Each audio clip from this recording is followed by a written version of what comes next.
Eu tomei um susto quando o pastor pediu para eu dirigir pela tarde.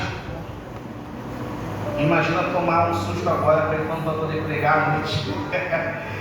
Mas temos que estar aqui preparados para poder fazermos a obra de Deus. E eu fico muito feliz por ter a oportunidade de trazer a mensagem essa noite. Então é o seguinte, vamos abrir as nossas Bíblias, livro de Juízes. A palavra que Deus tocou no meu coração, ela vai ser mesclada entre o que a gente conversou e estudou na escola bíblica, entre o que foi passado aqui nesse culto. Deus tocou no meu coração e falou assim: olha, essa palavra. E eu falei para Deus agora: Senhor, essa palavra, ela é um pouco pesada, mas Deus falou para mim, mas ela é necessária. Então o livro de Juízes,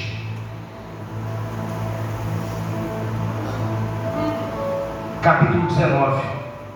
Juízes, capítulo 19. Os irmãos possam estar com o coração aberto, atento à mensagem, para que o Espírito Santo possa falar ao coração de cada um, porque Deus vai falar com cada um à sua maneira, mas nós devemos ficar atentos a Ele, ao que Ele vai falar. Eu vou ler um pouco, mas eu vou explicar mais para ficar mais didático. Diz o seguinte, a partir do primeiro versículo, tem como subtítulo: o levita e a sua concubina. Naqueles dias em que não havia rei em Israel, houve um homem levita que peregrinando nos longes das regiões montanhosas de Efraim, tomou para si uma concubina de Belém de Judá. Porém ela, aborrecendo-se dele, o deixou, tornou para a casa do seu pai em Belém de Judá, e lá esteve os dias dos 4 meses. Seu marido, tendo consigo o seu servo e 2 jumentos, levantou-se e foi após ela, falar-lhe ao coração, a fim de tornar a trazê-la. Ela o fez entrar na casa do seu pai. Este, quando o viu, saiu alegre ao recebê-lo. Seu sogro, pai da moça, o deteve por 3 dias em sua companhia. Comeram, beberam, o casal se alojou ali. Ao 4º dia de madrugada, se levantaram para partir. Então o pai da moça disse ao seu genro: fortalece-te, come um bocado de pão e depois partireis. Assentaram-se, pois, comeram juntos e beberam. Então disse o pai da moça ao homem: peço-te que ainda esta noite queiras passar aqui e se alegres o teu coração. Irmãos, podem sentar, agradecendo ao Senhor, glorificando ao Senhor. Juízes 19. A rebeldia traz destruição, mas a obediência constrói e reconstrói qualquer coisa na presença do Senhor. Esse é o tema da mensagem.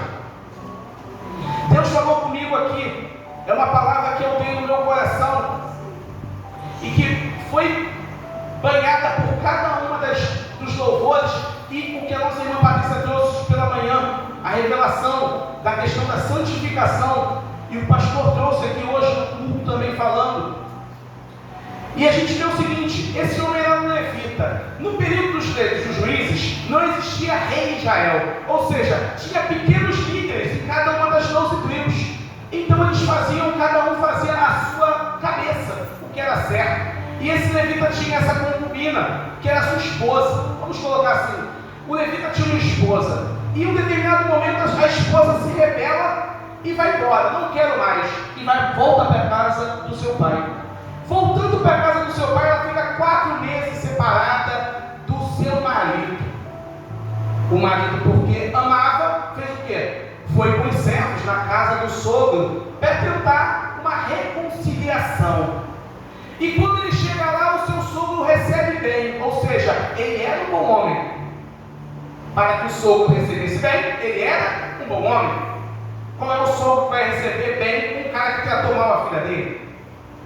Então ele recebe bem, come, bebe, a mulher recebe também, a concubina recebe, ou seja, naquele momento de rebeldia ela saiu, não quero mais saber de você, voltou para a casa do pai. Mas depois o marido chegou lá, ela reconhece que o marido era um bom marido, porque também ela come, bebe e se alegra. A Bíblia fala isso. E ele fica ali 5 dias na casa do seu sogro. E o seu sogro, por ele ser tão bom, e por eles terem um momento tão bom ali na casa dele, não queria que ele fosse embora. Porque não é assim quando a gente recebe alguém que a gente gosta na nossa casa. Eu ainda não tive esse prazer, né? Nem quero pensar nisso agora, mas a Lavínia trazer o esposo dela para minha casa. Meu Deus, o coração já até dói. E ele sendo um rapaz bom, eu vou querer que eles fiquem ali, a gente vai comer, vai beber, vai conversar. E ele segurou por 5 dias, mas chegou um momento que é o seguinte, o casal ele tem que ter a sua casa. E ele volta, ele quer ir embora. Não, mas fica aqui mais um dia, não, eu vou embora. Vou embora, e ele vai embora com a sua esposa para a sua casa. Lembre-se, aquele homem saiu da sua casa e foi buscar a sua esposa que o tinha abandonado por 4 meses. Ele amava. Ela volta com ele, ou seja, mostra que aquele momento, aquele lapso dela de rebeldia, ela se arrependeu e ela está voltando com ele. Mas a Bíblia fala o seguinte, que aquele tempo eram tempos difíceis e estranhos. Eles ainda estavam na terra de Israel, eles não saíram, eles não foram para a terra do vizinho, eles ainda estavam em Israel. Passaram por Jebus, que hoje é Jerusalém, e falaram o seguinte, não vamos ficar aqui não, vamos mais adiante. Quando eles chegam a Ramá, que é na tribo de Benjamim, eles vão ficar aqui, porque aqui a gente conhece todo mundo, mas ninguém o recebe ali, para eles pernoitarem, um hotel, alguma casa, para que eles possam passar a noite. E eles passam a noite na praça. E um homem daquela cidade, um homem velho, sábio, inteligente, olha aquele casal ali com seus servos e fala assim, não vai dar certo, não vai ser bom eles ficarem nessa praça aí, eu conheço o meu lugar e sei que aqui é perigoso. Foi lá e falou, olha, não é bom que vocês fiquem aqui, vamos para minha casa. Vocês ficam lá, passam a noite e de manhã vocês seguem o caminho de vocês para a casa de vocês. Que a Bíblia fala que ele era das regiões montanhosas de Efraim, ou seja, era uma outra tribo. Eles estavam pela tribo de Benjamim e iam para Efraim, ou seja, como se fossem estados aqui no Brasil. São Paulo, Rio de Janeiro, Espírito Santo. Então eles estavam em Benjamim, em Gibeá. O que acontece é o seguinte, eles estão na casa daquele senhor que o receberam bem e tudo mais. E daqui a pouco aqueles homens daquela cidade batem na porta daquele homem e falam o seguinte, olha, eu quero que você traga os visitantes para cá, os forasteiros, traz eles para cá para fora. E aquele senhor, não faça isso, não toque neles, eles são minhas visitas. Ele, não, a gente quer eles, ou seja, era um povo difícil. A tribo de Benjamim, aquele povo de Benjamim era complicado. E eles queriam, porque eles queriam fazer maldades com aquele casal, com aqueles servos que estavam ali de passagem. O Senhor ainda fala o seguinte, eu tenho uma filha, eu tenho uma serva da minha filha. Pode pegar elas duas e fazer o que vocês quiserem. Olha a loucura que aquele cara falou, para não tocar nos seus visitantes. Porque ele sabia, aquele homem tinha temor, ele sabia que aquela maldade ia trazer a ira de Deus. Mas eles não quiseram. Eles agarraram essa concubina, essa mulher que fugiu, puxaram para fora de casa e violentaram ela a madrugada toda. A Bíblia fala sempre, a Bíblia não fala só mel, a Bíblia fala de coisas duras. Isso é uma coisa complicada. Aquela mulher foi violentada a madrugada toda. E de manhã ela bateu na porta e ela estava semi-morta. O levita abriu a porta e viu a sua esposa, à beira da morte, tinha acabado de ser violentada várias vezes por aqueles homens. Ela morre e ele, um gesto de ira, de revolta, depois que ela morreu, ele pega ela em parte, em pedaços, e manda cada pedaço para uma das 12 tribos de Israel. E ele clama pela justiça de Deus. Ele fala o seguinte, por acaso isso tem que acontecer em Israel? Por acaso é isso que vai acontecer no nosso povo? Porque o nosso povo é o povo de Deus, um Deus santo, um Deus poderoso, um Deus que não é um Deus de loucuras, não é um Deus de um estupro, de um ato de tão brutalidade, e levou para poder chamar a indignação do povo. E as tribos de Israel se indignaram com aquilo, porque quem não se indigna? A gente ouvindo aqui já fica indignado. E elas se juntam e fazem um concílio e vão falar com a tribo de Benjamim. E o engraçado é que quando vão falar com a tribo de Benjamim, a tribo de Benjamim, ela meio que panos quentes. Eles queriam o seguinte: traz os homens que fizeram essa loucura, a gente vai matá-los e vai acabar com a loucura em Israel. Porque esse pecado traz maldição. E eu quero aqui começar a falar o seguinte: quando a pessoa é rebelde, ela não coloca só ela em perigo, ela coloca ela e as pessoas que estão ao redor dela em perigo. A rebeldia é loucura. O demônio foi rebelde, o diabo foi rebelde, por isso foi expulso do céu. Deus odeia a rebeldia. Ela foi rebelde ao seu marido, saiu de casa. E olha o que aconteceu. Mas aí estamos falando de um crime pontual. Mas as tribos se reúnem de Israel e vão falar. E a tribo de Benjamim, todo mundo pensando, a tribo de Benjamim vai pegar os culpados e vai apresentar. A tribo de Benjamim não protege, não. A gente não vai apresentar ninguém. Não aconteceu nada demais. Ou seja, panos quentes. Nós temos que tomar muito cuidado com as atrocidades, com os pecados e erros que estão acontecendo no nosso redor e que a gente está deixando passar. Não, isso aí não tem nada a ver, não.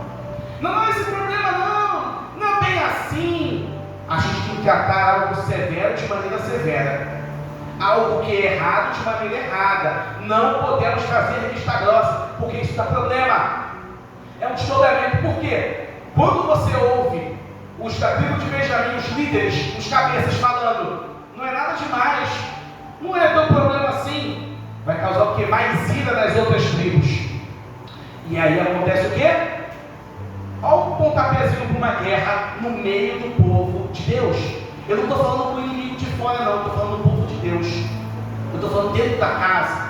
Eu estou falando do território de Israel. Porque o período dos juízes, que eu estou falando aqui, é o período que vem depois que Moisés tira o povo do Egito, passa o Mar Vermelho e entrega o bastão para Josué. Josué entra na terra prometida e divide a terra. Benjamim, Judá, Naphtali, Aser, cada um pega, ou seja, eles estão na terra prometida, que Deus prometeu, Abraão, Isaac e Jacó. Em vez de estar agradecendo a Deus e tentando obedecer a Deus, o que eles fazem? Loucuras. O período dos juízes é um período, o livro, se vocês forem ler, é uma loucura atrás da outra. Eu acho que é um período que acontece coisas mais feias na Bíblia, é o período dos juízes. E sempre Deus está levantando, por isso que o nome do livro é Juízes, em hebraico Shoftim. Por quê? Precisa de um líder para falar assim: gente, vamos adorar a Deus, vamos parar com o que é errado. Então Deus levantava um juiz, esse juiz tinha a direção de Deus e levava o povo. Ele não era um rei, mas ele era um líder. Assim foi com Sansão, foi com Jefté, foi com Baraque, foi com vários outros, Otiniel. Então é o seguinte, o povo se indignou, e aí é guerra. Todas as tribos vão guerrear contra Benjamim e o bicho vai pegar. Por quê? É morte sobre morte. Sabe por quê? Tudo porque um erro não foi resolvido, não foi punido. E o seguinte, quer uma coisa que indigna mais uma pessoa do que ser injustiçada? A injustiça causa ira, causa revolta. Então nós temos que seguir a justiça, temos que fazer o que é certo, não devemos passar a mão na cabeça. Se eu errei, eu tenho que pagar ali o que eu preciso para poder me consertar. Eu digo, não, gente, não foi nada demais, não. Eu tenho que assumir o meu erro. A gente não tem que ter, como eu posso falar, a gente não tem que ter compromisso com o erro nosso. A gente tem que, saber o quê? Fazer o seguinte: eu errei, então eu tenho que consertar, ponto. É isso. O servo de Deus tem que ter caráter para errar, para assumir e para consertar, ponto. Perfeito ninguém é, ninguém vai ser. Se alguém aqui é perfeito, não deveria estar aqui, deveria já estar em cima. Vamos melhorando. A Bíblia fala que a gente vai brilhando cada dia mais, até ser luz perfeita. Mas a gente vai caminhando. E aí o engraçado é o seguinte: a gente pensa, olha, vai ter guerra, todo mundo vai pelejar contra Benjamim. E o que a gente pensa? A tribo de Benjamim vai ser destruída e aniquilada.